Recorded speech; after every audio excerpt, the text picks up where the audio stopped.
Hello बच्चों, my name is मधु भल्ला।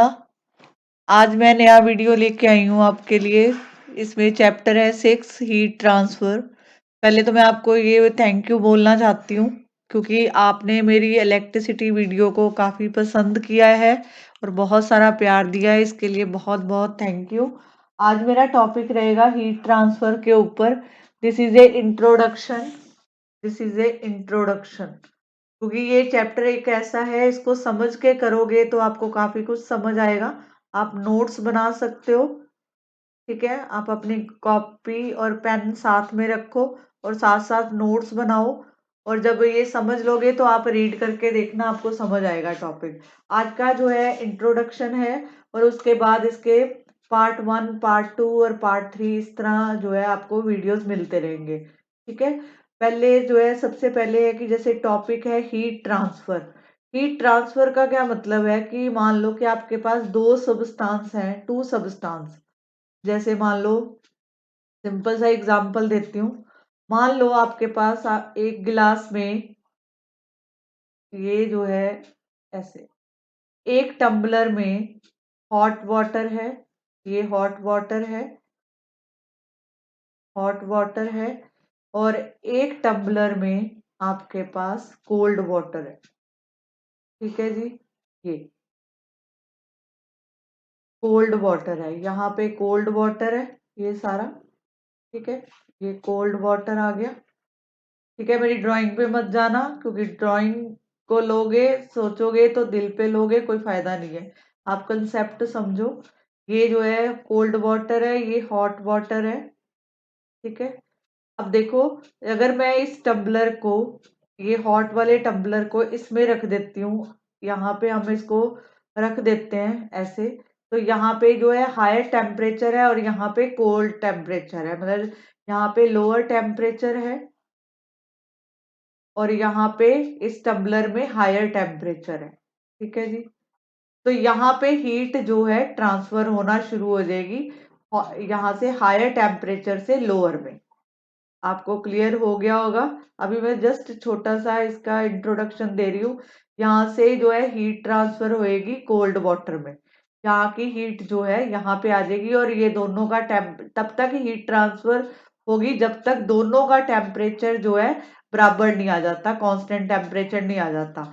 जब constant temperature आएगा, कांस्टेंट टेम्परेचर आएगा तो ये जो है दोनों जो है इक्वल हो जाते हैं, टेम्परेचर दोनों के इक्वल हो जाएंगे, कांस्टेंट टेम्परेचर आ जाएगा। Is this clear? अब देखो, अब मैं आगे शुरू कर रही हूँ कि कैसे इसको करते हैं।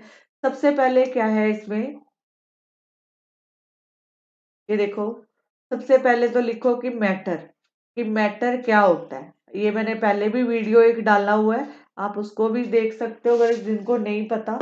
सबसे पहले है कि मैटर क्या होता है। ये जो है इसकी डेफिनेशन है कि विच ऑक्यूपाई स्पेस, ये जो है जगह लेता है और इसका जो है मास होता है and has mass. Is this clear? कि मैटर जो है वो स्पेस लेता है और उसका मास होता है, उसको बोलते हैं मैटर। ठीक है, उसके बाद है, अगर आप इसकी एग्जांपल लिखना चाहते हो तो आप लिख सकते हो एयर हो गया, वाटर हो गया, मिल्क हो गया और साथ में ऑयल। Is this clear? कहने का मतलब है कि मैटर उसको बोला जाता है वो जो जगह घेरता है और जिसका मास होता है। जैसे फॉर एग्जांपल, अगर आपको इससे नहीं क्लियर हुआ तो आप ऐसे भी देख सकते हो। आप जहाँ पे आप अपने रूम में बैठे हो, आप अपने रूम में बैठे हो, वहां पे ध्यान से देखो, टेबल पड़ा होगा, टेबल होगा, चेयर होगा। तो ये सबने जो है, इनका एक तो मास भी है और दूसरा है ये जगह भी घेरती है, तो उनको बोला जाता है मैटर। Is this clear? अगर आप क्लासरूम में बैठे हो तो आप क्लासरूम में ब्लैक बोर्ड देख सकते हो, ब्लैक बोर्ड ने दीवार पे पूरी जगह ले रखी है। दूसरा जो है वो आपकी जो है वॉल क्लॉक, उसने भी एक प्रॉपर जो है जगह ले रखी है, तो इसको बोलते हैं मैटर। Is this clear? ये तो हो गया कि मैटर, मैटर वो होती है जो ऑक्यूपाई स्पेस और उनका मास होता है, उनको बोलते हैं मैटर। एग्जाम्पल में लिखना चाहो तो एयर, वाटर, मिल्क और ऑयल होता है। Is this clear? अब देखो, जो मैटर होता है, मैटर। मैटर जो है ये बना किससे होता है? कंपोज्ड ऑफ टाइनी पार्टिकल, छोटे छोटे पार्टिकल से मिलके बनता है। Particle is called molecule, is called molecule, it's called molecule. ठीक है, मॉलिक्यूल जो होते हैं वो फ्रीली एग्जिस्ट करते हैं। ठीक है, फ्रीली एग्जिस्ट कर जाते हैं, फ्रीली एग्जिस्ट इन नेचर, ये इसकी प्रॉपर्टी होती है। ठीक है, वेरी स्मॉल इन साइज होते हैं, इनका साइज काफी छोटा होता है। Very small in size, small in size, ये नियर बाय 10⁻10 मीटर के इक्वल होते हैं। ठीक है, इनको जो है अब जो है can not be seen by microscope, यहाँ पे लिखो can not be seen by a microscope, microscope. ठीक है, मैंने क्या बोला, ध्यान से सुनो। मैंने बोला कि जो मैटर होते हैं वो जो है टाइनी पार्टिकल से मिलके बने होते हैं, उनको मॉलिक्यूल बोलते हैं। ये मॉलिक्यूल जो होते हैं फ्रीली एग्जिस्ट करते हैं नेचर में, इनका साइज जो है नियर बाय जो है 10⁻⁻10 मीटर के इक्वल होता है। और यहाँ पे जो है can not be seen by a microscope, तो इनको जो है माइक्रोस्कोप के द्वारा भी नहीं देखा जा सकता, मतलब इतने छोटे होते हैं। अब देखो जो मॉलिक्यूल्स होते हैं इनकी कुछ प्रॉपर्टीज होती हैं जो बेसिकली आपके इस चैप्टर में है, उसके बारे में डिस्कस करूंगी।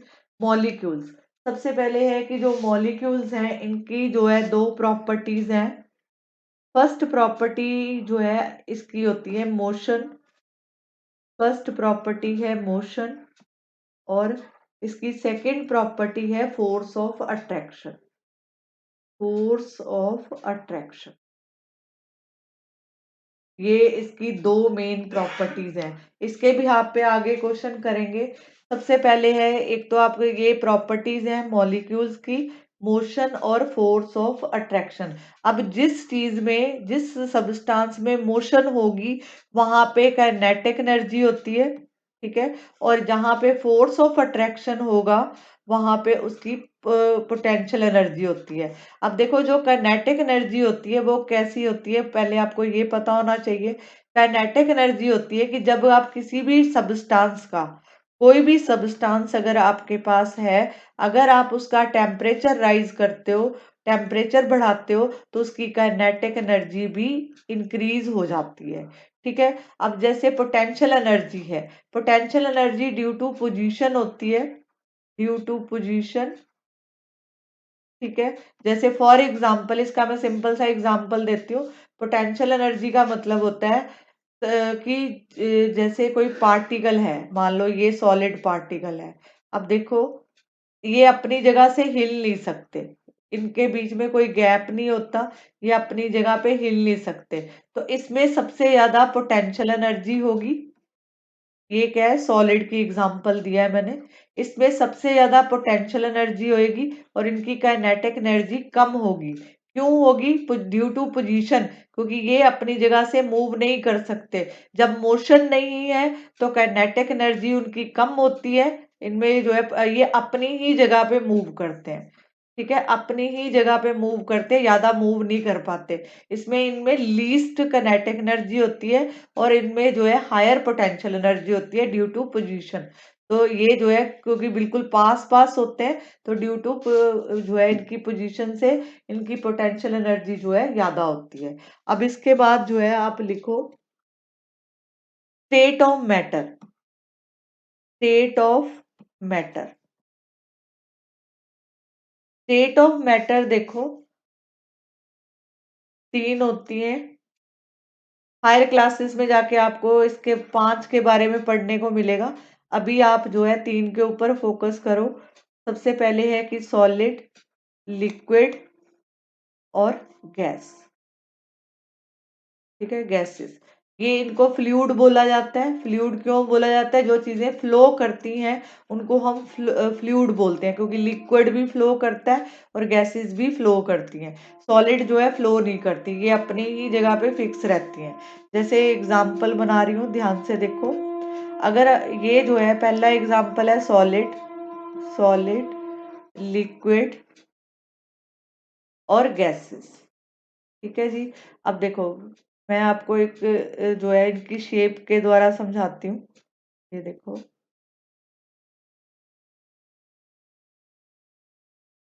ठीक है, ये सिंपल सा एग्जांपल है। ठीक है,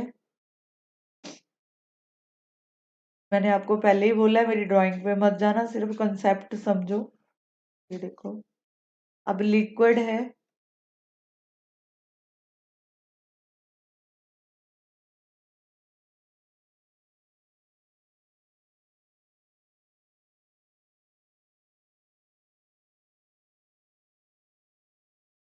ठीक है। अब देखो, स्टेट ऑफ मैटर तीन तरह की होती है, सॉलिड, लिक्विड और गैस।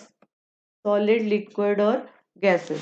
अब देखो सॉलिड, सॉलिड में देखो इनकी पोजीशन देखो, ये अपनी ही जगह से हिल नहीं सकते, एक ही जगह पे ये जो है, मतलब इसमें अपनी ही जगह पे ये ऊपर नीचे मूव करते हैं। लेकिन इसमें थोड़ा सा गैप है, यहाँ पे ये देखो, ये गैप है। ठीक है, इनके बीच में गैप है तो ये मूव कर सकते हैं। इसी तरह गैसेस में और भी ज्यादा गैप होता है, काफी दूर दूर तक ये मूव कर जाती हैं। ठीक है, तो कहने का मतलब है कि इसमें जो है, अगर आपको पूछा जाए कि सॉलिड, लिक्विड और गैसेस में किसमें ग्रेटेस्ट पोटेंशियल एनर्जी होती है, तो ये जो सॉलिड है इसमें ग्रेटेस्ट ग्रेटेस्ट पोटेंशियल एनर्जी होता है। ठीक है, और लीस्ट लीस्ट काइनेटिक एनर्जी होता है। लीस्ट क्यों बोला गया? लीस्ट इसलिए बोला गया क्योंकि ये अपनी जगह से मूव नहीं कर पाती और इनमें कुछ मोशन जो है ज्यादा नहीं होती, तो यहाँ पे लीस्ट है। लेकिन अगर आप इन दोनों केसेस को देखो, लिक्विड और गैसेस के केसेस को देखो, तो आप यहाँ पे कह सकते हो कि इसमें जो है लीस्ट पोटेंशियल एनर्जी होती है, potential energy, but greatest greatest kinetic energy होती है। Is this clear? क्लियर। अब देखो, दोबारा रिपीट करती हूँ। सॉलिड, लिक्विड और गैसेस में ग्रेटेस्ट पोटेंशियल एनर्जी कहाँ पे होती है? सॉलिड में होती है। और ग्रेटेस्ट काइनेटिक एनर्जी कहाँ होती है? वो लिक्विड और गैसेस में होती है। लिक्विड और गैसेस को हम फ्लूइड बोलते हैं। फ्लूइड का मतलब होता है कि ये दोनों ही फ्लो कर सकते हैं। जैसे वाटर हो गया, वाटर फ्लो कर जाता है। ठीक है, और गैसेस भी फ्लो कर जाती हैं। ठीक है, दोनों ही फ्लो करते हैं, इसलिए इनको फ्लूइड बोला जाता है। और जो फ्लो का मतलब कि मोशन, मूव करती हैं गैसेस, ये दोनों ही मूव करते हैं। तो जो मोशन करेगा, मतलब मोशन इसमें होगा, मूवमेंट होगा, दैट मीन उसमें काइनेटिक एनर्जी जो है ज्यादा होगी। Is this clear? Hope so कि आपको ये सब समझ आया होगा। अब देखो, इसके बाद जो है, जो टॉपिक इसमें आएगा कि when A substance, when substance when substance absorb heat, या आप कह सकते हो कि substance cooled। ठीक है, ये टॉपिक है इसमें, substance cooled। ठीक है, इसमें होता क्या है, मान लो आपके पास ये कोई टम्बलर है, आपने यहाँ पे पानी डाला। ठीक है,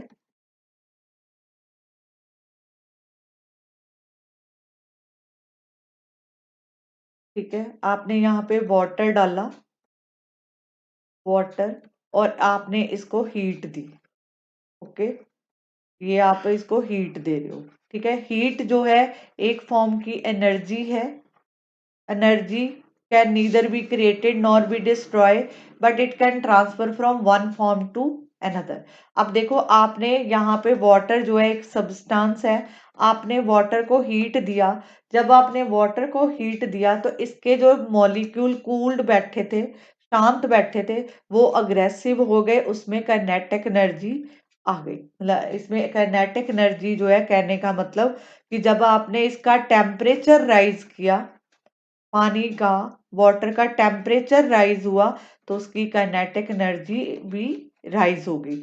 अब देखो ये तो था हॉट वाटर, क्योंकि इसने एनर्जी को एब्जॉर्ब किया।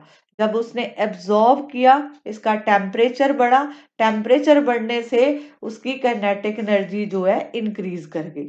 Is this clear? अब देखो जैसे कूल वाटर है, जैसे मान लो जो पानी ऐसे ही टम्बलर पड़ा है, आपने उसके अंदर पानी रखा, ठीक है, यहाँ पे वाटर पड़ा है शांत, ये पानी जो है अग्रेसिव नहीं है, लेकिन जो पानी को जिस पानी ने हीट एब्जॉर्ब करी है वो पानी अग्रेसिव है, उसकी काइनेटिक एनर्जी जो है काफी हाई है, क्योंकि उसके मॉलिक्यूल जो है मूव कर रहे हैं। लेकिन ये जो कोल्ड वाटर है, इसके मॉलिक्यूल जो है बिल्कुल शांत है। ठीक है, तो यहाँ पे ये कहने का मतलब है कि यहाँ पे जो कह सकते हो कि काइनेटिक एनर्जी जो है, इसकी काइनेटिक एनर्जी डिक्रीज रहेगी। ठीक है, इसकी काइनेटिक एनर्जी कम होएगी, क्योंकि जो इसके मॉलिक्यूल की मोशन है वो काफी स्लो है। मोशन जो है किसकी, motion of molecule, motion of molecule. ठीक है, लेकिन यहाँ पे मोशन ऑफ मॉलिक्यूल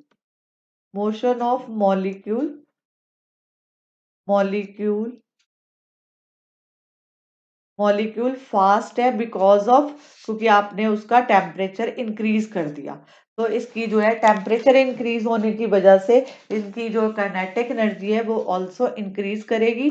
लेकिन जो कोल्ड वाटर है उसकी काइनेटिक एनर्जी कम होगी, because of motion of molecule is slow, उसकी जो है मॉलिक्यूल की मोशन जो है स्लो है। अब देखो इसमें करना कैसे होता है। अब देखो इसमें आपको क्वेश्चन पूछा जाएगा कि internal kinetic energy and potential energy, ये क्या होता है इंटरनल काइनेटिक एनर्जी और पोटेंशियल एनर्जी। अब देखो कोई भी सब्सटेंस है, जैसे मैंने आपको एग्जांपल दिया कि ये कोई टम्बलर है, आपने उसके अंदर वाटर डाला, तो ये वाटर जो है उसका सब्सटेंस है। तो इस जो पानी है इसके अंदर, जो ये वाटर है, ठीक है, ये वाटर जो है, ठीक है, ये आपके पास कोई सब्सटेंस है। तो मतलब टोटल जब आपने इसको हीट किया तो इस जो सब्सटेंस ने, कहने का मतलब total kinetic energy of molecule of substance, तो ये उसकी बनती है internal kinetic energy, total kinetic energy of molecule of a substance. जब आपने इसका टेम्परेचर हाई किया, पानी ने हीट को जो है एब्जॉर्ब कर लिया, इसका टेम्परेचर बढ़ गया, तो टोटल काइनेटिक एनर्जी जितना इसने हीट अटेन करना था कर लिया, वो उसकी टोटल इंटरनल काइनेटिक एनर्जी होगी। Is this clear? इसी तरह होता है टोटल, जहाँ इंटरनल पोटेंशियल एनर्जी, तो मतलब total potential energy of molecules of substance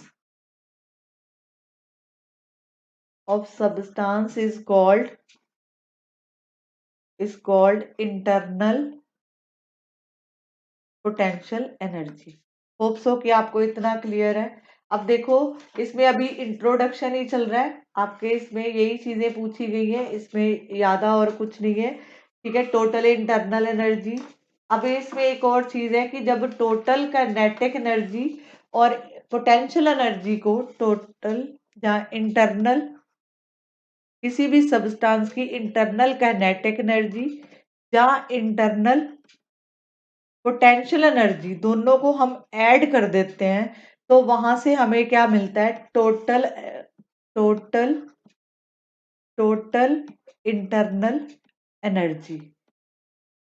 ठीक है, इसको बोला जाता है टोटल इंटरनल एनर्जी, जहां उसको बोलते हैं हम heat energy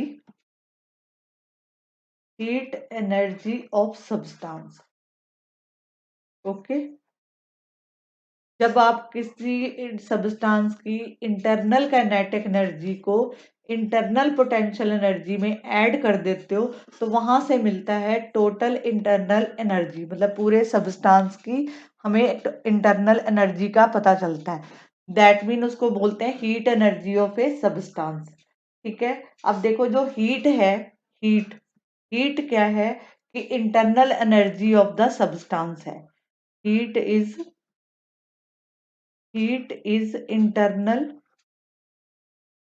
internal energy of substance। ठीक है, अब देखो जो हीट है, हमने बोला कि हीट जो है एनर्जी है। अब एनर्जी के जो यूनिट होते हैं वो क्या होते हैं, जूल होते हैं। जूल होते हैं और इनको जो है जे से, कैपिटल जे से लिखा जाता है। Is this clear? कहने का मतलब ये है कि जो हीट है एक फॉर्म की एनर्जी है। Energy can neither be created nor be destroy but it can transfer from one form to another. कहने का मतलब ये है कि हीट के जो यूनिट होते हैं वो क्या होते हैं, एसआई यूनिट जो है हीट के, वो जूल होते हैं, उसको जे से रिप्रेजेंट किया जाता है। उसके बाद है एक टॉपिक बस लास्ट है, इसके बाद जो है मैं वाइंड अप करूंगी। आप इसके नोट्स बना सकते हो, आपको काफी हेल्प मिलेगा। अब देखो यहाँ पे है कि दो different body, two different two different different जहाँ two bodies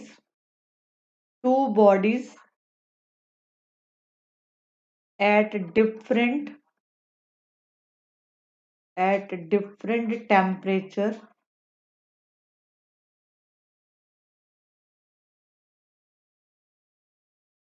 temperatures are kept in contact. Okay, अब देखो इसको कैसे समझेंगे वो देखो। आपको बेसिक पता होना चाहिए तभी आप आगे कर पाओगे। देखो, मैंने अभी एग्जांपल दिया कि जैसे मान लो हम आपको बोलते हैं कि आप पानी को गर्म करो। ठीक है, आपने जा ऐसे कर लो, ये टम्बलर बनाओ।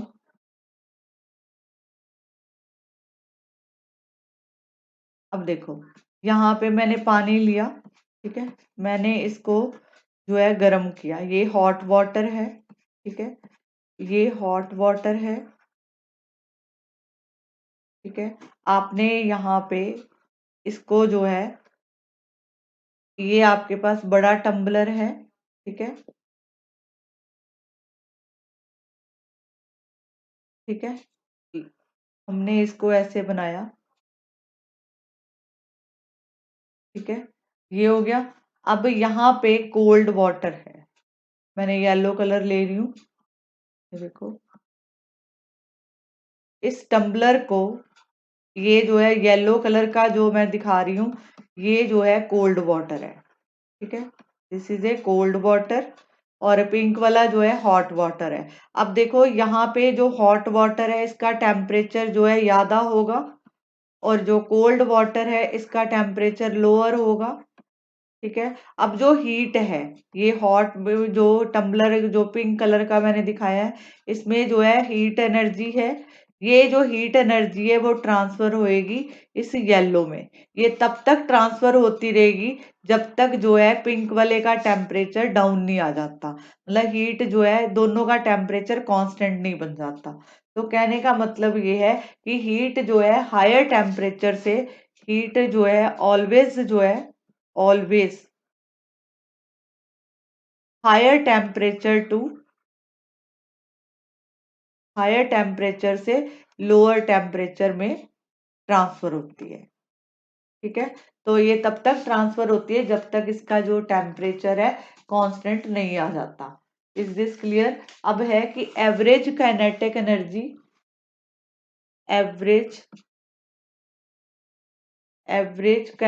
Energy of substance, average kinetic energy of substance कहने का मतलब है कि इससे हम क्या करते हैं, measure of measure of temperature of the body, temperature of body, यहाँ पे द लिख लेना। ओके, ये नोट्स आप बना सकते हो। ठीक है, अब देखो मैंने जो जैसे पीछे एग्जांपल दिया था, ये देखो मैं वापस लेके चलती हूँ।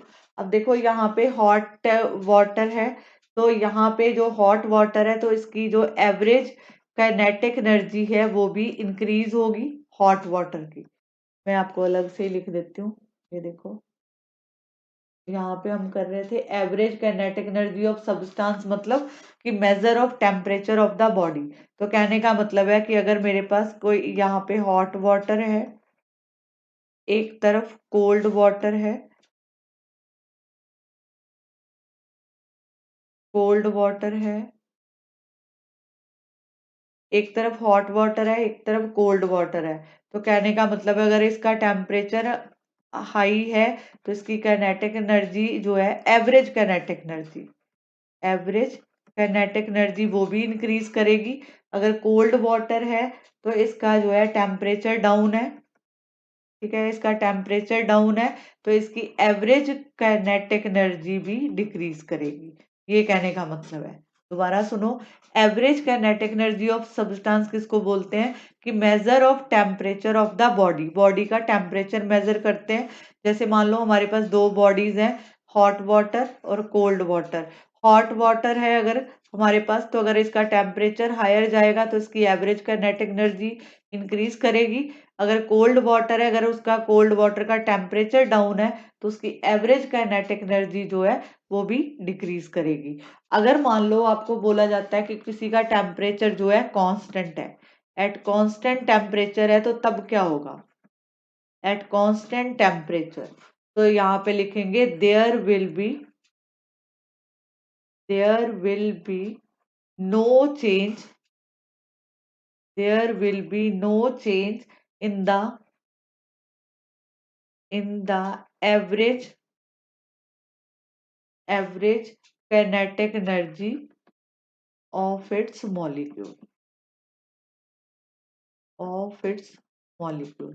मतलब अगर कांस्टेंट टेम्परेचर है, दोनों सब्सटेंस का कांस्टेंट टेम्परेचर हो जाता है, तो वहां पे ये जो है नो चेंज, यहाँ से देखो no change in the average kinetic energy of the molecule. ये आपको रीजनिंग में पूछा जा सकता है। होप सो कि आपको इतना समझ आया होगा। ये सिर्फ एक छोटा सा जो है एक इंट्रोडक्शन है, क्योंकि आपको अगर इंट्रोडक्शन नहीं आता तो आपसे आगे जो है रीजनिंग नहीं होगी, क्योंकि बेसिकली ये जो हीट ट्रांसफर चैप्टर है ये रीजनिंग बेस है।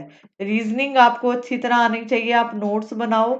अब इसका जो है नेक्स्ट पार्ट लेके आऊंगी जिसमें हम बात करेंगे इफेक्ट्स ऑफ हीट, हीट के इफेक्ट्स क्या होते हैं। अब इसी के बेस, क्योंकि इसमें बहुत सारी रीजनिंग है तो बच्चों को रीजनिंग करनी आनी चाहिए। तब तक आप इस वीडियो को एंजॉय करो। ठीक है, अगर आपको मेरा ये वीडियो अच्छा लगता है तो आप मेरे चैनल को सब्सक्राइब करो, वीडियो को शेयर करो, अपने फ्रेंड के साथ भी शेयर करो ताकि वो भी इससे कुछ सीख सकें। ठीक है, आप अपने नोट्स बनाओ। मैं आपको नेक्स्ट वीडियो में पार्ट सेकंड आएगा। अब पार्ट सेकंड में जो है मैं आपको इफेक्ट ऑफ हीट के बारे में कराऊंगी। Thank you very much.